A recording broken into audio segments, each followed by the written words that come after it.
I had a realization the other day during one of my Twitch streams that is something I've suspected for a while, but sometimes you just see so many examples of something, you're like, nah, bro, this is crazy. Why is it like this? But I don't trust any reviews in this space. In my niche, if they're talking about flour or flavors, if they're talking about devices, I don't trust any review. Now, while I've known this is true about a lot of stuff, something that I realized the other day browsing one of the sites that we use for some of my review videos, if you've ever watched the Leafly review videos that I do, I basically just pick some popular flour on there. Last time was Northern Lights. We've done Blue Dream before. I pick a popular flour option and I just read all of the reviews on it. And bruh, they're hilarious. Like, it's not people leaving an in-depth analysis of what their experiences were. It's most people just getting high and experimenting with some creative writing. Like, if you haven't watched one of the review videos where I read the reviews, please do it. They're actually hilarious in some of my funny videos. I usually do them live on my stream. Definitely check out my Twitch stream. I do a sesh every night. Fridays are extra lit, so tune in tonight. But every now and then I just pull up something and I read the reviews. I gotta tell you, some of the reviews are so hilarious. Some of them are literal novels. Like, people get high and for the length of their high, they're just typing into Leafly some super long-winded, super crazy review. A lot of the times there's just so much extra information included. Like one of the reviews from last time,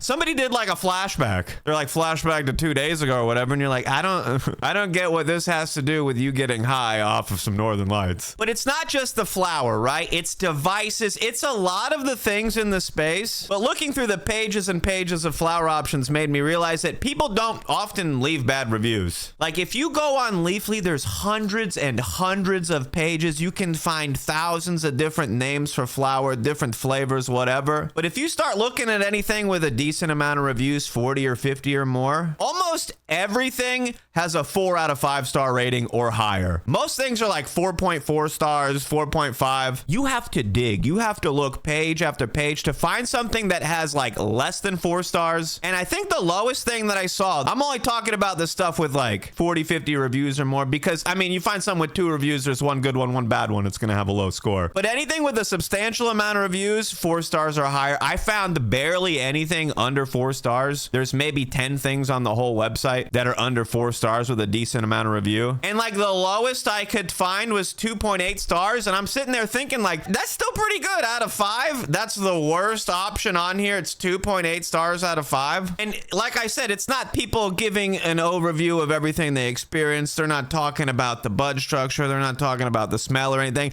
It's just people getting high and then writing some stuff down. And most of the time, like what they're writing down, if you look at the website, it has nothing to do with what they smoked. Like, it's just all about their experiences. Yeah, and I got the munchies, and then I watched this TV show, and the TV show is really funny. And it's like, I mean, it sounds like it could have been anything. Like, we got a review here for this specifically, but it sounds like you could have smoked anything else on the website and maybe had a similar experience. But this also comes into play with devices. I got a lot of devices. I've got a lot of things. I have tier lists on some of the devices. And something that I've learned is sometimes I will try to look up a video on a device before I get it. If I get asked about stuff a lot, there's some of these rigs that I've been asked about so many times where I'm like, I just got to try it for myself, so the hundreds of people that are asking me each week can finally get an answer. But looking into, bro, most of the videos out here, especially on YouTube, most people, if they're doing a device review, are just leaving a positive review. A lot of the times too, it's just an unboxing and they're really just going to use it for 15 or 20 minutes and just say nice stuff. I've seen so many reviews where it's just somebody getting excited about a new product they got and they're like, wow, cool box. Wow, it comes with this. Oh, wow, look at this cable. And it's just like a kid opening their Christmas presents. And it's not really a review. And the video won't be titled unboxing. It'll be titled so-and-so device review. And it's somebody opening a terrible device. They don't even have other devices to compare it to. And they're like, wow, this is the best thing ever. There's way too many videos like that. Sure, there's some big creators that have tried a lot of devices and a lot of stuff out. But there's also so many reviews where if you look at their channel, they haven't reviewed any other devices. How do you know that that's the best device for concentrate if you only have one device for concentrate? So it sucks, right? Sometimes I want to see a video of somebody taking a rip so I can get an idea of what I might experience before I drop the $100-200 or whatever it is. And you almost can't find somebody leaving a bad review on a device. You almost can't. Like, if you look, you almost can't. Obviously, there's going to be examples out there, but if you take all the videos as a whole and you look at everything,